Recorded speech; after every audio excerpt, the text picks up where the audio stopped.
अस्सलाम वालेकुम नाज़रीन, मैं हूं आपकी होस्ट अनीशा और आप देख रहे हैं हमारा चैनल UNN और हमारा शो हम और अवाम। आज के शो में भी हमने अपने स्टूडियो में हमारे जो गेस्ट हैं डॉक्टर हैं और किस हवाले से हैं, जिस तरह आपने सुना होगा एक आवाज़ आ रही है हर तरफ से जिसकी वजह से खौफ और हरास पैदा हो गया है, क्योंकि जब कोरोना और आया और उसके बाद लोग बहुत ज़्यादा परेशान हुए। जो सूरत हाल थी वो आप सबने देखी है। अब उसके बाद जब मॉन्की पॉक्स आया तो लोगों को ये लगा कि ये बीमारी भी पाकिस्तान से बाहर पाकिस्तान में आई है, तो कहीं ये भी तो कोरोना की तरह नहीं है, कहीं ये भी तो जानलेवा नहीं है, और इसके असरात क्या हैं, हमारी बॉडी पे क्या असरात पड़ते हैं, और इसके साथ साथ क्या इसके बाद हम सेहतियाब हो सकते हैं, क्या बचने के चांसेस हैं, क्या इसकी भी कोई वैक्सीन है। बहुत सारे सवाल हैं। सबसे पहला तो सवाल जहन में ये आता है कि आया मॉन्की पॉक्स है क्या। मॉन्की अगर देखा जाए तो हमने तो हमेशा सुना है कि वो बंदर होता है। अब ये कौन सी बीमारी है जो बंदरों के साथ जुड़ी हुई है, ये एक बड़ा सवाल है। और इन सारे सवालों के जवाब आज हमें अपने शो पे लेने हमारे साथ हमारे डॉक्टर मौजूद हैं। डॉक्टर साहब को आप मुख्तलिफ प्रोग्राम्स में देखते रहते हैं और मेरे साथ भी देखते रहते हैं और तमाम मुख्तलिफ चैनल्स पे भी देखते रहते हैं। बहुत भरपूर अंदाज में बहुत अच्छे तरीके से हमारे सवालों के जवाब देते हैं, काफ़ी अवेयरनेस आपको देखने वालों को देते हैं। ये सबसे बेहतरीन चीज़ है। हमारे साथ मौजूद है child specialist doctor Abid Hussain Mirza साहब। उनको वेलकम करती हूँ अपने शो पे। अस्सलाम वालेकुम। जी वालेकुम सलाम। कैसे हैं डॉक्टर साहब? बिल्कुल एवरग्रीन। डॉक्टर साहब, सबसे पहला सवाल तो ये है कि जो जिस तरह मेरे जहन में आया और भी जहनों में आ सकता है, मॉन्की पॉक्स मतलब बंदर, और ये फिर पॉक्स, ये किस तरह की कोई बीमारी है, ये बीमारी है क्या? बिस्मिल्लाहिर्रहमानिर्रहीम। बहुत ही खूबसूरत सवाल है ये, और एक्चुअली आप ये सवाल होना भी चाहिए, इसलिए कि इसको मॉन्की पॉक्स या नया नेम है इसका एम पॉक्स, यानी एम मीन्स मॉन्की यानी बंदर। तो हुआ ये था कि कुछ अर्से पहले अफ्रीका की लेबॉर्ट्री थी जहाँ पे बंदरों पे रिसर्च होती थी, मॉन्की पे रिसर्च होती थी। तो वहाँ से एक वायरस डिटेक्ट हुआ और वो वायरस इंसान में गया, क्योंकि इंसान की जो लेबॉर्ट्री जो लोग वर्किंग कर रहे थे साइंटिस्ट, उनको ये जो है इन्फेस्ट हुआ इनको, और उन्होंने ये देखा कि वो जो वायरस उनको उधर हुआ था वो वायरस उनको बंदर से मिला उनको। तो उन्होंने जब देखा कि ये वायरस में जो खसूसियात थी, क्योंकि औरतों को था नहीं वहाँ पे मनकी से, तो उन्होंने पे मुख्तलिफ मनकी में आपस में देखे तो देखा कि एक से ज़्यादा मनकी में जो वायरस निकला वो एम पॉक्स वायरस निकला, यानी मनकी पॉक्स वायरस निकला।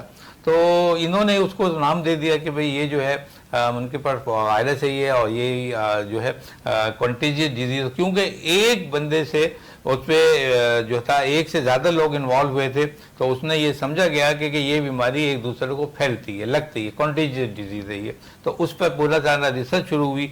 लेकिन इससे पहले जो रिसर्च हुई थी वो 1958 में इसका पहला केस डिटेक्ट हुआ था, वो भी अफ्रीका में भी हुआ था ना, वो भी लेबॉर्ट्री में हुआ था। लेकिन इस पर वो ज़्यादा बड़ी लेबॉर्ट्री में, क्योंकि वो रिसर्च नहीं हुई थी तो और ज़्यादा उस पर केस नहीं हुए थे, तो लिहाजा वो चीज़ वहाँ जाके ख़त्म हो गई थी। अब ये दोबारा आया था। इससे पहले एक 70 में एक बच्चे को ये वायरस हुआ था, ये फिर वही बच्चे हो गए, वो भी बात दब गई, ख़त्म हो गई। अब जो ये हुआ ये 23 अप्रैल से अभी इस बार ये लेबॉर्ट्री में ज़्यादा पेशेंट इसके देखने में आ गए। ये अफ्रीका की बात, सेंट्रल और वेस्ट अफ्रीका की बात कर रहा हूँ मैं, वहाँ पे ये काफ़ी अफ्रीका की लेबॉर्ट्री में, हाँ जी अफ्रीका की लेबॉर्ट्री में, उसका भी एक सेंट्रल और वेस्ट जोन होता है। तो ये वहाँ से ये डिटेक्ट हुआ। अब वहाँ के जो इमिग्रेंट थे जो आए हुए थे वहाँ पर, उन लोगों को उन्होंने फिर वापस जाने मुल्कों में गए, पाकिस्तान में उनमें से भी आए। तो पिछले दिनों जो तकरीबन 23 अप्रैल का दिन था, तो एयरपोर्ट पे जो कुछ लोगों को डिटेक्ट किया गया, 2 बंदे उसमें से थे जिनको ये वायरस निकला, तो एम पॉक्स वायरस था, तो उनको वहीं पे आइसोलेट किया गया। फिर बाद में एक केस और आया ये, तो अभी तक मैं समझता हूँ हार्डली 3 से 4 केस आए, तो इसलिए हवाले से तो हमें आपको घबराने की बात नहीं है ये। लेकिन ये ज़्यादातर वायरस चूँकि बाहर से आते हैं, और हमारी जो बॉडी का जो बिल्डअप है, यानी पाकिस्तानियों का यूजुअली वो इस तरह से बना हुआ है कि इनकी अपनी एक अलग डायमेंशन है, अपनी एक इम्यूनिटी है। लेकिन इनकी इम्यूनिटी क्योंकि खाने पीने का सिलसिला ऐसा होता है कि हमारी इम्यूनिटी मुतासर होती है, कम होती है।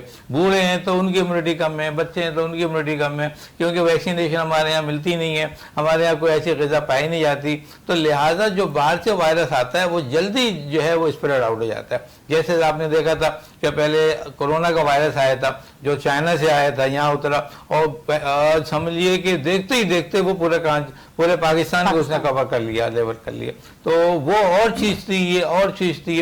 ये सिर्फ पॉक्स वायरस है। इसमें पॉक्स का जो लफ्ज़ इस्तेमाल हो रहा है ये एक ऐसी बीमारी थी पहले जो स्मॉल पॉक्स कहलाती थी। ये जो चिकन पॉक्स की फैमिली, चिकन पॉक्स की फैमिली से, वेरियोला एक इनकी फैमिली थी, उसकी फैमिली से थी। तो आप स्मॉल पॉक्स निकली पे, उसके बाद चिकन पॉक्स का हुआ ये हुआ था, ये निकली थी लेकिन उससे बिलोंग कर रहा था। तो लोगों ने, अथॉरिटीज ने ये देखा कि इसको अगर हम उसकी जो वैक्सीन हो रही थी स्मॉल पॉक्स की, अगर उस वैक्सीन को यहाँ इस्तेमाल करें तो क्या इस्तेमाल होके हम इस पर काबू पा सकते हैं। तो जब इन्होंने ऐसा किया, शुरू में कर लिया, यानी अभी ज़्यादातर महीना हार्डली हुआ है, 1.5 महीना हुआ है, अभी तक इस पर रिसर्च भी हो गई और स्मॉल पॉक्स की जगह ये वायरस का जो स्मॉल पॉक्स यूज़ हो गई इसकी वैक्सीन, और मोर देन 50% इफेक्टिव भी हो गई। तो अब घबराने की ज़रूरत नहीं है, इस पर कोई ऐसा नहीं है कि साल लग जाए और वैक्सीन आ जाए और जो है पूरे मुल्क को कवर कर रही है और फैल जाए, यहाँ से भी है कि पाकिस्तान में बल्कि और मुल्कों में भी चली जाए। तो मैं समझता हूँ कि ऐसा नहीं है। दूसरी तरफ ये कि अभी देखिए महीना 1.5 महीना 3 से 4 केस ही आए, तो अभी वैसे भी घबराने की ज़रूरत नहीं है। अच्छा, जो केस हुए थे उसमें ऐसा हुआ, डॉक्टर साहब आप बार बार घबराना नहीं है कह रहे हैं, मेरा ध्यान कहीं और जा रहा है कि मैं वाकई घबराऊं या ना घबराऊं, क्योंकि उस घबराने का सुनने के बाद बहुत सारी घबराहट मुझे आ जाती है। अच्छा डॉक्टर साहब, पहले थोड़ा सा इस पे भी हम बात कर लेते हैं, फिर इसको कंटिन्यू जरूर करेंगे कि ये पॉक्स होते किस तरह के हैं, ये स्किन पे किस तरह से नजर आते हैं, किस तरह के दिखते हैं, थोड़ा सा ये अगर देखने वालों को पता चल जाए। बहुत ही अच्छा क्वेश्चन है ये। लेकिन ये बिल्कुल एक समझ लीजिए कि माइक्रोस्कोपिक की तरह, जैसे माइक्रोस्कोप आप देखते हैं, आपका जहन इसी तरह से होना चाहिए। ये पॉक्स यानी रेशिस कहलाता है। रेशिस में मुख्तलिफ तरह से होते हैं और मुख्तलिफ तरह से ये होगा कि शुरू में रेड होगी, शुरू से होंगे, फिर ये थोड़े से बड़े हो जाएंगे, ब्लिस्टर बन जाएंगे। ब्लिस्टर से मतलब इनमें पानी आ जाएगा, पानी के बाद फिर ये स्कार हो जाएंगे, काले बन जाएंगे। ये इनके प्रोसेस है। जैसे पहले और चीज़ों में भी प्रोसेस होता, चिकन पॉक्स में होता था, उसी तरह का प्रोसेस ही है इसमें। और चीज़ भाई कि एक्सपोजर पार्ट जो है आपके, यानी आपका फेस जो है, वो आपके जो हाथ हैं, ये अटैक ज़्यादा होते हैं। यानी पहले की जो चीज़ें होती थी वो पहले बॉडी के अंदर निकलती थी, यानी स्मॉल पॉक और चिकन पॉक बॉडी के अंदर आती है, यानी कमीज के अंदर आएंगे, आपको नज़र नहीं आ रहे हैं। जब बाहर निकलने लगे तो आपको नजर आए, लेकिन ये आपको चेहरे पे आएंगे, हाथ पे आएंगे, तो ये जल्दी डिटेक्ट हो जाएंगे आपके साथ। अच्छा, क्योंकि चेहरे पे होती है तो आदमी देख लेता है कि यार ये क्या हो रहा है, और वो क्योंकि ब्लिस्टर बन जाते हैं। जब ये स्टेज ब्लिस्टर में फॉर्म में होती है, यानी उसमें पानी भरा होता है, तो उस वक्त ये इन्फेक्टिव होती है। वो पानी जहाँ जहाँ गिरेगा, स्पॉट पे गिरेगा, वो स्प्रेड आउट होगा जरासीम। और बाज़ औक़ात ये भी होता है कि चेहरे पे ही फट गया और हवा चल रही है, तो हवा से आपको टकरा के जाएगी। अब वो हवा टकरा के यूं घूम रही है, तो आपके पास आसपास जो खड़े हैं उनको लग जाएगी बीमारी। इस तरह से पानी ड्रॉपलेट इन्फेक्शन कहलाता है ये, और थ्रू एयर भी फैल रहा है आपका। लेकिन उनको भी होगा, इसको भी होगा। इसमें एक अहम बात आ रही है, वो इसका इंक्यूबेशन पीरियड है। एक पीरियड है जब ये जिस दिन से स्टार्ट हो के बीमारी पहले दिन आया जा रही थी और फिर बीमारी डेवलप हुई और फिर ये चली गई। इसका जो हफ्ता है ये 4 दिन से लेके 21 वीक्स तक, यानी 21 हफ्तों तक ये बीमारी यानी अंदर वायरस चलेगा। लेकिन एक्चुअली हमने जो देखा है कि ये 4 दिन से लेके 4 हफ्ते तक ये खत्म हो गया। यानी वायरस आया, 4 दिन में आया, 14 से दिन में ये डेवलप हुआ, 3 से 4 हफ्ते में ये बिल्कुल खत्म हो गया। तो यानी स्पॉन्टेनियस रेजोल्यूशन है इसकी, यानी इसमें कोई दवाइयों की जरूरत नहीं है। मैं बार बार ये कहता हूँ कि ये जानलेवा नहीं है, ये जानलेवा भी नहीं है, और जो है ये आपके जिस्म को भी कमजोर इतना नहीं करेगा। सिर्फ ये आया था इसलिए कि आपकी इम्यूनिटी कम थी, आपकी जो है तो ताकत थी आपकी जो उसको कंट्रोल करने की, टॉलरेंस करने वो कम थी। लेकिन ये मतलब ये नहीं था कि वो पूरी बॉडी में चला जाए, वो जो है वो कार्डिक में चला जाए, वो आपके लंग्स में चला जाए, ब्रेन में चला जाए। लेकिन एक स्टडी मौजूद है, जो लोग जिनकी इम्यूनिटी बहुत कमज़ोर थी, जिनके इम्कानात ऐसे थे कि उनके जो है छोटे छोटे जरासीम उनको लग रहे थे, उन्होंने वैक्सीन नहीं लगाई हुई थी, उनके जो न्यूट्रिशन बड़ा पुअर न्यूट्रिशन था, उसमें यानी अभी इन दिनों नहीं, पहले की जो रिसर्च है इनकी वो ये कि अगर ये वायरस ब्रेन में चला जाए या आपका लंग्स में चला जाए या कार्डिक में चले जाए तो डेथ हो सकती है। ये कार्डिक डेथ अरेस्ट कर सकता है, ब्रेन डैमेज कर सकता है और फिट्स पड़ सकते हैं, लंग्स बीमारी में नमूनिक करके इसको डेथ कर सकता है। ये पॉसिबिलिटी है, लेकिन अभी तक इसमें ऐसा हुआ नहीं है। इसलिए हम सबको, आपको और हमें इसमें घबराने की, नर्वस होने की कोई ज़रूरत नहीं है। लेकिन मैं ये फिर यही कहता हूँ कि उतना भी ये नहीं है, अगर एक घर में ये हो रही है तो चांसेस ये हैं कि दूसरे को भी होगी। लेकिन अभी इस सबसे पहले यही है जो कोरोना के था कि आपको आइसोलेट करना है।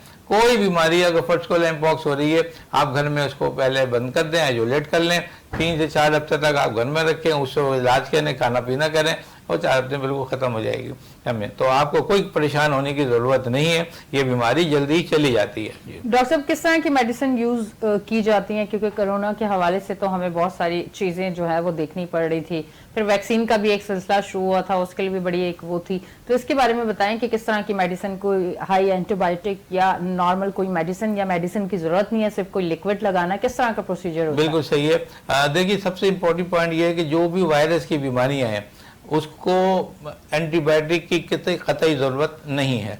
इसकी वजह क्या है कि ये खुद होती है, खुद चली आती है। मैंने जैसे बताया कि 4 दिन से 4 हफ्ते बस काफ़ी है, ये मैक्सिमम पीरियड, इनमें ये खुद ही इन्होंने रिजॉल्व हो जाना है। ऐसे पेशेंट जिनमें कुछ चीज़ें आ जाए, मिसाल के तौर पर मैंने कहा था कि कुछ लोगों में नमूनिया हो सकता है, कुछ में ब्रेन में जा सकती हैं। अगर आप ये रिस्क समझ रहे हैं, अगर डॉक्टर आपका ये समझ रहा है कि ये बीमारी आगे फैल सकती है, तो यकीनी तौर पर उसके पास जाएं, वो फर्दर टेस्ट करेगा, उसके हिसाब से अप्रोप्रिएट जो एंटीबायोटिक होगी वो आपको देगा और आप बिल्कुल अच्छे हो जाएंगे इंशाल्लाह। इसमें बाकी सपोर्टिव थेरेपी होती है, यानी आपको दाने हो रहे हैं तो खारिश हो रही है, आपको बर्निंग सेंसेशन हो रही है, वो आप एंटी एलर्जी की कुछ मेडिसिन ले लें, आप बुखार हो रहा है तो एंटीबायोटिक ले लें, एंटी इन्फ्लेमेशन कोई ड्रग होता है आपका, वो ले लें आप उसके साथ। यानी इसमें कोई, अगर आप कहते हैं साहब मुझे कोई बुखार नहीं है, मुझे कोई दर्द नहीं है, मुझे कोई प्रॉब्लम, तो आपको कतई कोई ज़रूरत नहीं है, आप अच्छी ग़िज़ा ले लें, ऐसी दवाई लें आप जिसमें जैसे विटामिन सी पाया जाता है, विटामिन ए पाया जाता है, विटामिन डी पाया जाता है, आप इस किस्म की डाइट लें, आप विटामिन लें, आप जो आपकी इम्यूनिटी को बूस्ट करें, आपके अंदरूनी ताकत को, टॉलरेंस को डेवलप कराएं। तो मैं समझता हूं कि आपको जो है इसमें ज़्यादा मेडिकेशन की ज़रूरत नहीं है। लेकिन सबसे इम्पॉर्टेंट 2 चीज़ें हैं इसमें, ये ख्याल रख लीजिएगा कि बेड रेस्ट और लिक्विड एक लिक्विड इनटेक। आप पानी ज़्यादा पियेंगे, आप ज़्यादातर फ्लूइड लेंगे, इसके अंदर भी पानी की कमी हो जाती है, इसके अंदर भी जो वीकनेस हो जाती है, इम्यूनिटी कम होती है, कमज़ोर हो जाए। आप लिक्विड डाइट आप लें, आप ऑर्डर रिहाइड्रेटेड साल्ट लें, आप वो ले लें, आप बेड रेस्ट करेंगे, आप जल्दी सही हो जाएंगे इंशाल्लाह। ठीक है डॉक्टर साहब, ये बताइएगा ये जो मंकी पॉक्स है इसकी कोई वैक्सीन भी है, वैक्सीन लगवानी चाहिए, कोई वैक्सीन मार्केट में है या नहीं है, या जो दूसरी तमाम वैक्सीन है वो लग जाए अगर तो फिर भी बेहतरी आ सकती है? क्योंकि बेसिक वजह तो वो ये है कि आपकी इम्यूनिटी जो है ना वो स्ट्रांग होनी चाहिए, वो बूस्ट होनी चाहिए, फिर आप पे कोई भी बीमारी जो है वो उस तरह हमला नहीं कर सकती। थोड़ा सा इस बारे में डिटेल। देखिए, बिल्कुल बहुत अच्छी बात है ये, और ये आम लोगों पे ध्यानों में आती बात कि जब ये इतनी डेंजरस बीमारी के चांसेस हैं इसके अंदर, तो ये इसका प्रिवेंशन कैसे होगा, इलाज कैसे होगा? तो जैसे मैंने अभी बताया था कि इसका कोई बाकायदा इलाज है नहीं, लेकिन अगर कोई मुश्किलात पैदा हो रही हैं, कॉम्प्लिकेशन डेवलप हो रही हैं, तो उसके साथ तो पूरा इलाज होगा, पहले टेस्ट होगा फिर वो होगा। लेकिन वो जो टेस्ट हो रहे हैं, वो जो बीमारी आ रही है वो पॉक्स की बीमारी नहीं है, बल्कि इसकी कॉम्प्लिकेशन है। इसकी कॉम्प्लिकेशन जैसे मैंने बताया था कि ब्रेन डैमेज है, आपका दिल का कार्डियक अरेस्ट हो जाता है, इसमें सारा नमूनिया आपको जाता है, तो ये सब चीज़ें जो है वो कॉज करती हैं डेथ को। तो इसके लिए आपको मेडिकेशन चाहिए। लेकिन अगर आप ये समझ रहे हैं कि अगर एक जगह भी ये बीमारी हुई 1-2 को और आपने कहा कि ये फैल ना जाए, स्प्रेड आउट ना हो, तो आप इसके लिए कुछ वैक्सीन चाहिए होगी ताकि उनका प्रोटेक्शन हो जाए। बजाय इसके को दवाई लें, एक ऐसी कोई चीज़ दे दें जो इनको आके इनकी बॉडी को इम्यूनाइज करके उससे महफूज कर दें। तो अभी इस वक्त जो वैक्सीन यूज़ हो रही है, वो जो स्मॉल पॉक्स की जो वैक्सीन यूज़ होती थी, एक्टिव वैक्सीन वही अभी यूज़ हो रही है, वही 50 से 60% उसी के रिजल्ट हैं इस वक्त। और वो लेने वाले बताते हैं कि उनकी बॉडी में वो चीज़ ज़्यादा फैल हो जाता है, और फिर जब भी कोई ऐसा पॉक्स का आता है वो उसको प्रोटेक्ट करते हैं।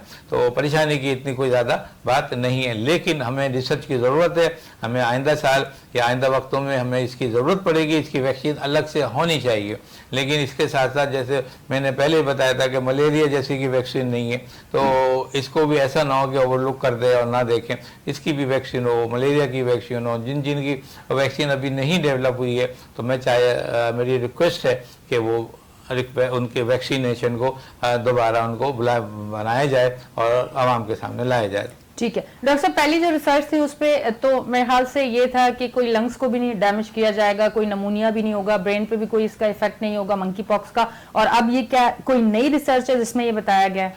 जी आपने बहुत अच्छा क्वेश्चन किया। देखिए, जब भी कोई बीमारी आती है तो उसकी कुछ स्टेप होते हैं इन्वेस्टिगेशन के, समझे, और वो इन्वेस्टिगेशन ऐसी होती है, यानी उस पर रिसर्च वर्क ऐसा होता है कि उसके शुरू के पहलू देखे जाते हैं, फिर मिड जोन देखा जाता है और फिर लास्ट जोन देखा जाता है। इसका जो लास्ट जोन था यानी उसको जिसको हम कहते हैं कॉम्प्लिकेशन यानी पेचीदगियां, वो जो कॉम्प्लिकेशन थी उसको जब हमने पर किया, यानी ये सारी बातें आप एक बात समझ लीजिए कि ये सब इंसानों पे नहीं थी, ये चूहे रैट और खरगोश उन पे रिसर्च हो चुकी है इसके ऊपर, ये दो चूहों पे इन पे और रोडेंट जो होते हैं उन पे रिसर्च हो चुकी है, उसमें इनकी कॉम्प्लिकेशन आ गई थी।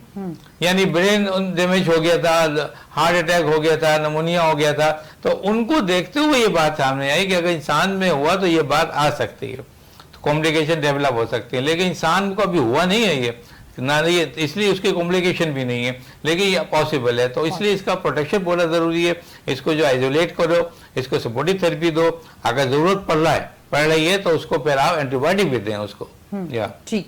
अच्छा डॉक्टर साहब, अब हम थोड़ा सा ये पूछना चाहेंगे कि जो मंकी पॉक्स है बच्चों पे, जवान जो टीनेजर हैं उन पे, और जो एजेड लोग हैं, बुजुर्ग हैं, क्या उन पे एक तरह से ही आती है या फिर आपके एज के जो एज फैक्टर होता है उस हिसाब से मंकी पॉक्स जो है वो अपना आपकी बॉडी पे काम दिखाता है? देखिए ये भी अच्छा क्वेश्चन है, क्योंकि हम अगर कोरोना को देखें तो जो एक एजेड लोग थे उन पे कोरोना का कुछ अलग जो है वो अपना काम कर रहा था, जो टीनेजर थे जिनका इम्यूनिटी जो है वो बहुत भरपूर थी, तो उस पर थोड़ा दूसरे तरीके से वो कोरोना जो है वो अपना काम दिखा रहा था। तो जरा मंकी पॉक्स के हवाले से बताइएगा कि एज वाइज और इन चीजों में क्या वो भी अलग अलग तरीके से अपना काम दिखाते हैं? जी हाँ, बिल्कुल सही।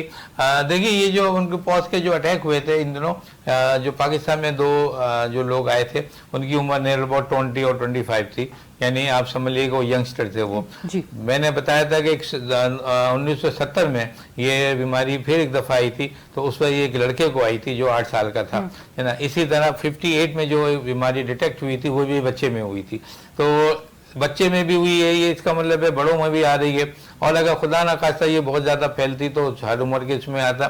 वजह से भी एक है वो इम्यूनिटी, जो बच्चे बड़े बूढ़े अपने अंदर टॉलरेंस पावर कम रखेंगे, अपनी पावर कम होगी, उनकी जो है इम्यूनिटी कम होगी, वो अटैक में आएंगे। तो ज़रूरी यही है कि, और अटैक यही नहीं होता कि आपने वैक्सीन जो है वैक्सीन लगवा लिए तो आप मजबूत हो गए, आपने एंटीबायोटिक कोई ले लिए उसके अगेंस्ट तो आपने कहा मुझे इन्फेक्शन नहीं होगा, ऐसा नहीं है। आपको इसके लिए आपको अच्छी ग़िज़ा की ज़रूरत है, मतलब आपको अच्छी ग़िज़ा, विटामिन की ज़रूरत है। ग़िज़ा डॉक्टर साहब हमें खानी चाहिए, हमारे देखने वाले क्योंकि हमें देख रहे हैं, और अच्छी चीज़ है कि एक अच्छा पॉजिटिव मैसेज हमारे शो से जाए। हम और आवाम, ये वो शो है जिसमें हम चाहते हैं कि बेहतरी, अवेयरनेस, आवाम के मसाइल, आवाम को जो मुश्किलात पेश आ रही हैं या आने वाली हैं, कोई ऐसा खतरा है तो वो हम उससे बच किस तरह से सकते हैं, आप लोग सेफ किस तरह से हो सकते हैं, ये इस शो का मकसद यही है। डॉक्टर साहब कुछ आप बताना चाहें कि किस तरह की फूड जो है, किस तरह की डाइट हमें रखनी चाहिए, कौन सी चीज़ों को हमें अपनी डाइट में ऐड करना है कि हमारा जो इम्यूनिटी है वो बूस्ट करे, ताकि हम जो है वो बहुत सारे मसाइल से, बहुत सारी बीमारियों से बच सकें? बिल्कुल, बहुत अच्छी बात है ये। सबसे पहले की जो बात है वो ये है कि ये जो बीमारियां फैलती हैं क्योंकि कॉन्टेजियस डिजीज कहलाती हैं, जहाँ पर क्राउड होगा, गैदरिंग ज़्यादा होगी, यानी फर्ज कर फैमिली में ज़्यादा अफराद बैठे हैं एक जगह पे कमरे में, बाहर गैदरिंग कलेक्शन हो रहा है, कहीं बाजार है, कहीं पर हो रहा है, कहीं आप मॉल में चले जाते हैं वहाँ, तो ये बीमारी वहाँ फैलेंगी है। तो सबसे पहले तो ये होगा कि आपको आइसोलेट होना पड़ेगा, स्प्रेड आउट होना पड़ेगा। सबसे दूसरी बात ये है कि आपको अपनी ग़िज़ा यानी ऐसी करनी होगी कि आपकी जो अपने जिस्म की जो पावर है, अगर कोई बीमारी आपके पास आ रही है तो आप उसको प्रोटेक्ट कर सकें। यानी बिल्कुल इसी तरह क्या होता है कि आप इस तरह से अपने आप को ट्रेनिंग लेते हैं और आप इस तरह से अपनी बॉडी को रेसलिंग के तौर पे बनाते हैं और जेम्स के जाते हैं, ताकि अपने दुश्मन को आप जो है ना उसका मुकाबला कर सकें, दुश्मन आपके अंदर आपके घर में दाखिल ना हो सके। इसी तरह ये जो जर्म्स हैं ये आपको जिस्म के अंदर दाखिल ना हो सके, इसके लिए आपको प्रोटेक्शन की ज़रूरत है अच्छी ग़िज़ा की। ग़िज़ा की आपको मालूम है कि 3 किस्म की जो है ग़िज़ा पाई जाती हैं। एक हाई बायोलॉजिकल डाइट होती है कहलाती है, एक लिक्विड की डाइट होती है, एक एलिमेंट्स होते हैं। इसके अंदर जो विटामिन और एलिमेंट्स वो काम आते हैं ज़्यादा, जैसे विटामिन ए, डी, सी और सी, ई, विटामिन सी है, ये विटामिन होते हैं। लेकिन इसके साथ आपको ग़िज़ा तो ज़रूरत पड़ेगी। हाई बायोलॉजिकल डाइट का मतलब होता है कार्बोहाइड्रेट है, आपके प्रोटीन है, आपके और लिपिड्स लेवल है, ये अगर आपकी बॉडी को नहीं होंगे तो आपकी बॉडी बनेगी कैसे? हम वो कहते रहते हैं कि विटामिन दो, विटामिन दो, विटामिन, मगर भाई पहले ये तो करो, आप अपनी बॉडी तो बिल्डअप करो। एक एवरेज बॉडी आपकी होनी चाहिए, यानी अगर एक बड़ा एक शख्स है तो उसका 72 kg वजन होना चाहिए। अगर एक बच्चा है, वो अगर है 1 साल का बच्चा है तो 10 किलो उसका वजन होना चाहिए। इसी तरह की अकॉर्डिंगली आपके जब आप डॉक्टर के पास जाएंगे तो ये वेट आपको वो करके बताएगा कि आपकी बॉडी कमज़ोर है। उसके लिए पहले आपको हाई बायोलॉजिकल डाइट लेनी है, फिर विटामिन लेने, तो फिर आपकी बॉडी मजबूत होगी, फिर हम प्रोटेक्ट हो सकते हैं, आप कर सकते हैं अपने बीमारियों के साथ। तो ये लिहाजा ये ज़रूरी है। लेकिन जो लोग बाकायदा जिनकी बॉडी मजबूत है और ये सब कुछ ले रहे हैं, उनमें चल विटामिन की कमी है तो वहाँ से पूरे कर लीजिएगा तो वो अच्छा है। छोटे बच्चों को वैक्सीन बड़ी ज़रूरी चीज़ है, आप वैक्सीनेशन उनको लगाएं अकॉर्डिंगली। हर मुल्क में पाई जाती है, हमारे मुल्क में भी वैक्सीन है और बाकायदा एक पूरे इनके प्रोग्राम चल रहे होते हैं। आप उसके हिसाब से देंगे तो बच्चे भी महफूज हो जाएंगे इनके साथ। अच्छा, सबसे ज़्यादा इम्पोर्टेंट अब इसमें प्रेग्नेंट लेडीज़ है, यानी आमला खवातीन जो है उनके भी ये, उनका इम्यूनिटी कम हो जाती है, उनको भी अटैक कर सकता है ये। तो उनके अटैक में ये होगा, अबॉर्शन हो सकता है, क्या महीना स्टिल बर्थ हो सकती है, क्या महीना। तो ये इतनी चीज़ें अहम है कि आपको ज़रूरी है कि आपको हर सतह पे देखना है, अपनी बॉडी जो कि डाइट को देखना है, विटामिन को देखना है, आपको आपके उसके स्टाइल जो है वो देखना है। यानी ऐसा ना हो कि आपका जो कि आप कहने कि मेरा तो डाइट बहुत अच्छी है और इम्यूनिटी मेरी अच्छी है तो मुझे तो कुछ नहीं होगा, पता लगा आप जब टेस्ट हुए तो आपको डायबिटिक निकल आई, आपको शुगर निकल आई है। तो इसी तरह आपने देखा कि भाई आपको तो कोई बीमारी नहीं, पता लगा होता है हेपेटाइटिस अंदर से निकल आया, हेपेटाइटिस सी निकल आया आपको है। आप मुझे बताएं कि हेपेटाइटिस सी निकल रहा है तो डायबिटीज निकल रहा है तो आपकी इम्यूनिटी किधर गई? वो तो नहीं हुई, डैमेज हो गई। तो प्लीज आप हर सूरत में अपने पास डॉक्टर के पास जाएं, अपना रूटीन का चेकअप कराएं, फिर जब वो डिटेक्ट कर ले कि कुछ नहीं है आपको, फिर डाइट लेंगे आप। और सेप्टेशन जैसे मैंने कहा था कि क्राउड में ना बैठें और अपनी ग़िज़ा और पानी और लिक्विड लेंगे तो आप बड़े अच्छे तरीके से आप इनको कम्बैट कर सकते हैं। ठीक है डॉक्टर साहब, लास्ट में क्या कहना चाहेंगे देखने वालों को मंकी पॉक्स के हवाले से, किस तरह से कोई भी एक मैसेज जो आप देखने वालों को देना चाहें? जी, मैं इसमें ये कहना चाहता हूँ कि देखिए, कोई भी बीमारी आ जाए या कोई भी ऐसी वबा आ जाए जो आपके मुल्क में फैल रही है या जो आपका खदशा है जो आप तक आ सकती है, तो इस पर सबसे पहले तो अल्लाह पे भरोसा रखें, अपने अल्लाह को पुकारें, अपने रसूल को पुकारें, अल्लाह से मदद मांगें। आप किसी भी चीज़ की मदद अल्लाह की तरफ से आती है, फिर वो आपको उन चीज़ों से महफूज रखती है। इसके बाद आपको अपने डॉक्टर के पास जाएं, डॉक्टर ने आपको जो बातें बताई हैं महफूज रखने की आप उनको बताएं। पैनिक फैलाने की कोई ज़रूरत नहीं है। ये नहीं होना कि एक वो चीज़ आई है, आप में कुछ भी नहीं, आपने वो आगे बढ़ा दी, बड़ी डेंजरस चीज़ है। तो इससे अफवाहें फैलती हैं, ये अफवाहें आपके मुल्क को तबाह कर सकती हैं, आपके मुल्क को पीछे ले जा सकती हैं, आपके नौजवान को जो है उनकी सलाहियतों को डैमेज कर सकती है। आप प्लीज़ ऐसा नहीं करें। आप अपनी जो भी चीज़ अगर आपको महसूस हो रही है कि ये वो चीज़ है, अपने डॉक्टर के पास जाकर उसका ट्रीटमेंट करें, बजाय इसके कि उसको आप आगे बढ़ाएं। Thank you very much. Doctor Abid Hussain Mirza साहब हमारे साथ स्टूडियो में मौजूद थे। आज का हमारा टॉपिक था मंकी पॉक्स और उसके ऊपर हमने जो डिटेल्स थी वो डॉक्टर साहब से ली। आपको बताया गया कि किस तरह से अगर आपको मंकी पॉक्स हो सकते हैं, किस तरह की ट्रीटमेंट आपने लेना है, सेफ किस तरह से रहना है और सिलसिला जो है वो किस तरह से रोक सकते हैं। आपको अगर मंकी पॉक्स हो चुका है तो आपने कोशिश करनी है कि ज़्यादा लोगों में नहीं मिलना। अगर उसका लिक्विड निकल रहा है तो वो टिश्यू पेपर से साफ करके आपने एक उस डस्टबिन में डालना है जो बंद हो, ताकि हवा के थ्रू वो जाके किसी और को वो जर्म्स ना लगे। इस तरह की सेफ्टी आपने करनी है। हम और आवाम में हम आवाम के मसाइल और इस तरह के इश्यूज लेके आपके सामने हाजिर होते हैं। यकीनन आपको हमारा शो पसंद आ रहा होगा और अगर आपको हमारा शो पसंद आ रहा है या आप किसी टॉपिक पे चाहते हैं कि हम उस पर भी शो करें, स्टूडियो में गेस्ट बुला के बेहतर तरीके से अवेयरनेस आपको दे सकें, तो आप हमें ज़रूर अपना फीडबैक दें। अपनी होस्ट एनिशा को दें इजाज़त, फिर मिलेंगे। अल्लाह हाफिज़।